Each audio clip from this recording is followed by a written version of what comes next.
हमारी खास परिचर्चा में मैं हूं आपके साथ मुज़फ़्फ़र परवीन सिद्दीकी। भारत में गर्भपात के लिए कानून में अनुमति है। 1971 में भारत में एमटीपी एक्ट में गर्भपात को कानूनी रूप से 20 हफ्ते तक का गर्भपात स्वीकार किया गया।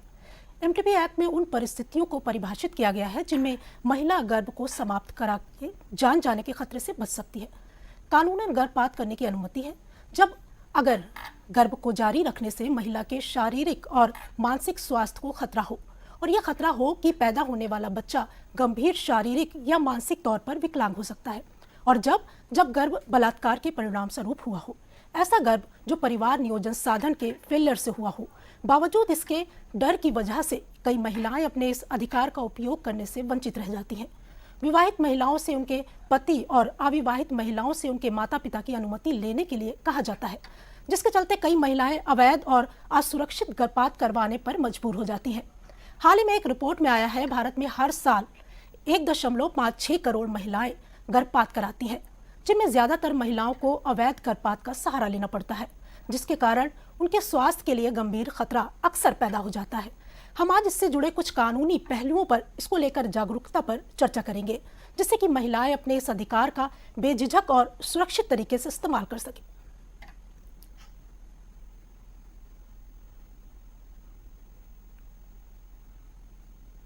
इस परिचर्चा में हमारे साथ जुड़े हैं हमारे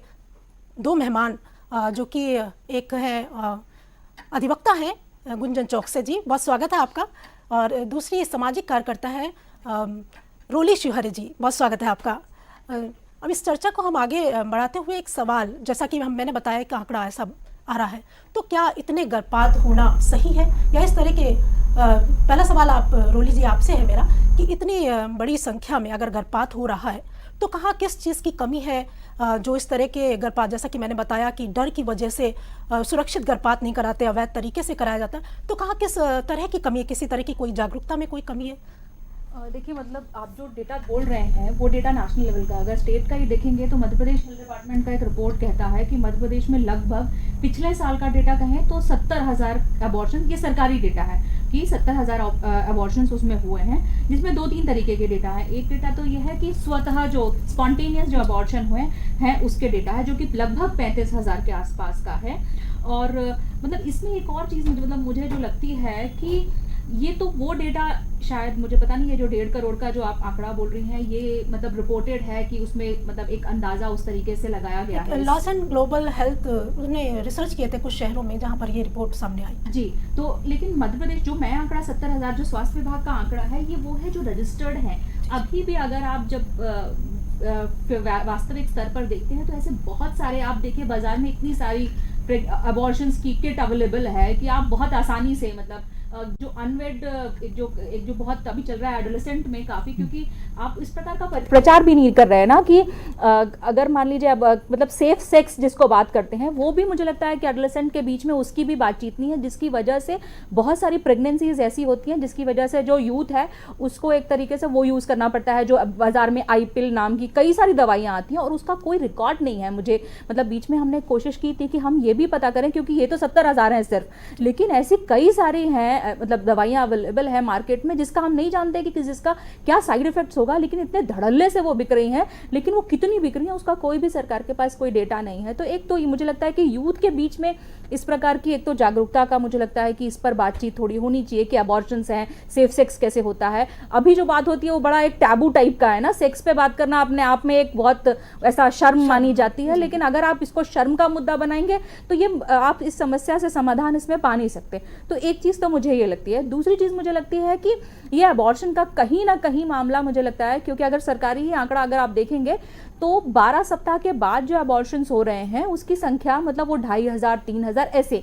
अगर पिछले कई सालों का अगर आप डेटा देखेंगे तो वो मतलब हमेशा बढ़ रही है 12 सप्ताह से बाद की जो संख्या है। तो मुझे लगता है कि 12 सप्ताह के बाद ज़्यादातर ये बात आती है कि अगर जो भ्रूण है वो लड़का है या लड़की है, तो मुझे लगता है कि ये संभावना ज़्यादा है कि अगर लड़की है तो वो उसके अबॉर्शन ज़्यादा हो रहे हैं 12 सप्ताह के बाद की बात कर रही हूँ। तो एक कहीं ना कहीं एक तो बात है कि सोशल अवेयरनेस की तो अपने आप में एक ज़रूरत है ही, दूसरा मुझे लगता है कि सरकार की निगरानी की जो व्यवस्था है, मुझे लगता है वो भी अपने आप कितने सारे आप कानून बना देंगे, आपने एमटीपी बना दिया, आपने पीसीपीएनडीटी बना दिया, आपने जो भी तमाम कानून, लेकिन अगर आप कानून की ठीक तरीके से उसका इम्प्लीमेंटेशन नहीं करेंगे, आप चेक नहीं करेंगे, आप, मुझे सबसे बड़ी बात इसमें लगती है कि आपकी जो मॉनिटरिंग होती है ना, कि जो भी इंस्टीट्यूट अबॉर्शन के जो सेंटर्स हैं, अगर आप एक रिपोर्ट कितने दिनों में वहाँ पर मतलब एक जाके मॉनिटरिंग होती है सरकार की, तो मुझे लगता है इस पर भी एक निगरानी रखने की और बहुत रेगुलर उसकी मॉनिटरिंग करने की बहुत ज़रूरत है। बिल्कुल, जो बना दिए जाते हैं, प्रावधान बना दिए जाते हैं, उसके बाद एक फीडबैक होना चाहिए कि उस पे एक्शन कितना हुआ। बिल्कुल, गुंजन जी, आपसे जानना चाहूँगी कि सरकार ने एमटीपी एक्ट जो बना हुआ है 1971 में बना था, तो थोड़ा सा हमारे दर्शकों को बताएं कि एमटीपी एक्ट क्या है, इसके प्रावधान क्या क्या। देखिए, सबसे पहले तो ये खुशी की बात है कि आज हम इस टॉपिक पे बात कर रहे हैं, जो आज भी हम कितने ही तरक्की क्यों ना कर लिए हैं, हमारा भारत कितना ही आज़ादी के कितने साल बिता चुका है, पर आज भी अबॉर्शन जैसे टॉपिक पे बात करना एक टैबू माना जाता है और लोग खुलकर नहीं सामने आते। जैसा कि अभी इन्होंने बताया कि सोशल अवेयरनेस की कमी है, ये डेफिनेटली कमी है। तो सबसे पहले तो बधाई हो कि आज डीएनएन न्यूज़ चैनल ने इस इशू को उठाया है ताकि हम दर्शकों तक अपनी बात पहुंचा पाएं। तो जैसे कि अगर मैं कानूनी तौर पर बात करूं तो एमटीपी एक्ट मतलब एक ऐसा एक्ट बना है जिसको 1971 में लाया गया है, जिसकी बहुत ज़्यादा ज़रूरत थी। 1971 के पहले अबॉर्शन अपने आप में क्रिमिनल ऑफेंस की कैटेगरी में लाया गया था। इंडियन पिनल कोड 1860 में बना था, तब से लेके 1971 तक तो अबॉर्शन इंडिया में लीगल ही नहीं था। 1971 में इसकी जरूरत महसूस हुई कि हाँ, कुछ कैटेगरीज के अबॉर्शन अगर हम बात करें तो उसको हम लीगल कैटेगरी में डाल सकते हैं। एमटीपी एक्ट में मैं आपको कैटेगरी वाइज बताना चाहती हूँ कि 12 हफ्ते तक अगर फीटस 12 हफ्ते का है तो आप उसमें अबॉर्शन करा सकते हैं, बट कुछ अंडर सर्टन सर्कमस्टांसेस, उसमें कुछ कंडीशंस दी हैं। पहली कंडीशन कि अगर माँ की जान को खतरा है किसी भी तरीके से, माँ को फिजिकल या मेंटल इंजरी अगर उस बच्चे के जन्म से होती है तो वो उसको अबॉर्ट करा सकती है। सेकंड कंडीशन, अगर बच्चे को किसी तरीके की परेशानी है गर्भ में तो वो अबॉर्शन का रूट ले सकती है। तीसरी, अगर वो रेप सर्वाइवर है, अगर रेप के ऑफेंस के कारण अगर वो प्रेग्नेंट होती है महिला तो वो अबॉर्शन करा सकती है। और चौथा, अगर मैं बात करूं तो कॉन्ट्रासेप्टिव फेलियर, इस कंडीशन में वो अबॉर्शन हो सकता है, पर ये सिर्फ 12 हफ्ते तक की बात की गई थी। बाद में संशोधन कर इसको 20 हफ्ते तक किया गया। 20 हफ्ते में मेरा सवाल ये है कि 20 हफ्ते तक करने की क्या सोच रही होगी कि इसको बढ़ा के 12 से 20 कर दिया जाए, क्योंकि अगर लिंग परीक्षण की बात करें तो 12 हफ्ते में लिंग परीक्षण हो जाता है और पता चल जाता है। ज़्यादातर देखा जाता है ऐसा कि जबकि ये कानूनन अपराध है, देखा जाता है कि लिंग परीक्षण के बाद अबॉर्शन करवा, जबकि ये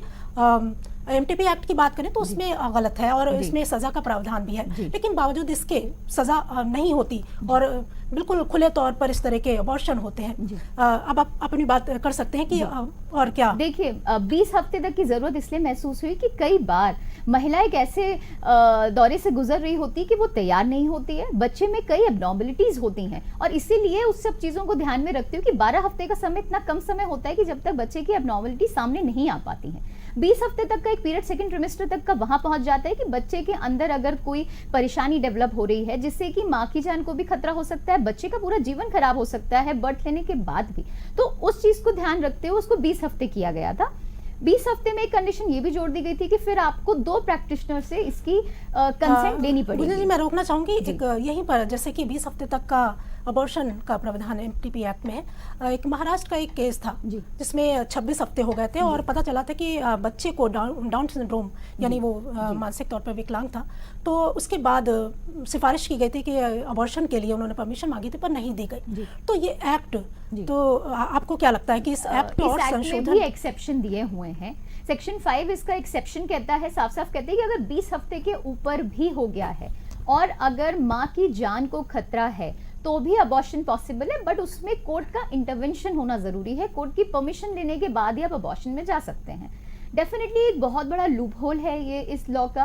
बिकॉज कई बार अगर मैं आपको एग्जांपल दूं, अभी हाल ही में एक केस हुआ था, 10 साल की बच्ची थी राजस्थान में, वो एक रेप सर्वाइवर है। 10 साल की बच्ची ने जब कोर्ट में परमिशन के लिए लगाया केस कि उसका 26 हफ्ते का फीटस था कि मैं अबॉर्शन कराना चाहती हूँ, कोर्ट ने उसको डिसअलाउ किया। लेकिन आप एक सोच के देखने वाली बात है कि 10 साल की बच्ची ने एक बच्चे को जन्म दिया क्योंकि हमारा लॉ अलाउ नहीं करता। ये एक बहुत बड़ा लूप होल है कि कुछ सर्कमस्टेंसेस में अगर 50,000 के आंकड़े देखूं तो 30,000 में कोर्ट अलाउ कर देता है, 20,000 में कोर्ट रिजेक्ट कर देता है सेम ग्राउंड पे, क्योंकि हर चीज में परमिशन कोर्ट की रिक्वायर्ड है, कोर्ट का इंटरवेंशन है, वो मैटर टू मैटर फैक्ट्स के बेसिस पे कोर्ट डिसाइड करता है। एक अमेरिकन स्टडी पे मैं बात करना चाहूंगी, वहां पे बात होती है प्रो चॉइस या प्रो लाइफ। एग्जैक्टली भारत में भी वही आज हमारा हाल है। हम एक अनबॉर्न बेबी की लाइफ के बारे में ज्यादा चिंता कर रहे हैं, ना कि एक जीवित माँ की जिसकी पूरी जिंदगी इफेक्ट होने वाली है। हम उसकी चॉइस के बारे में बात नहीं करते। हमारा लॉ, मेरे पर्सनल ओपिनियन से, कि ये 20 हफ्ते के बाद भी